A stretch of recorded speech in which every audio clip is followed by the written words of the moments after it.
Hello అండి. నేను రీసెంట్గా ఒక పాపులర్ యూట్యూబ్ ఛానల్లో ఒక వీడియో చూశాను. ఈ వాటర్ ప్యూరిఫైయర్ నుంచి వచ్చే అవుట్లెట్ వాటర్తో వెజిటేబుల్స్ని ఫ్రూట్స్ని వాష్ చేసుకోమని వాళ్ళు సజెస్ట్ చేశారు. ఈ వాటర్ దానికి యూజ్ చేయకూడదండి. ఫ్రూట్స్ వెజిటేబుల్స్ ఈ వాటర్తో మనం వాష్ చేయకూడదు. ఎందుకు చేయకూడదు మీకు నేను చూపిస్తాను.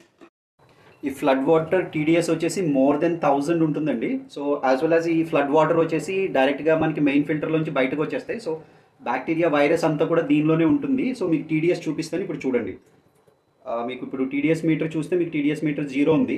ఇప్పుడు నేను పెట్టి చూశాను. సో చూడండి, ఈ వాటర్ టీడీఎస్ వచ్చేసి క్లోజ్ టు 825 ఉంది. So direct water TDS check చేద్దామండి. ఇక్కడ డైరెక్ట్ వాటర్ టీడీఎస్ ఎంత ఉందో చూద్దాం. సో డైరెక్ట్ వాటర్ టీడీఎస్ వచ్చేసి మీరు చూస్తే 423 ఉంది.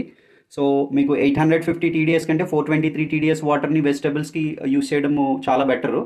మీరు హ్యూమన్స్ వచ్చేసి మోర్ దెన్ 200 టీడీఎస్ ఉన్న వాటర్ని కన్జ్యూమ్ చేయకూడదు. సో మీరు ఈ ఫ్లడ్ వాటర్ని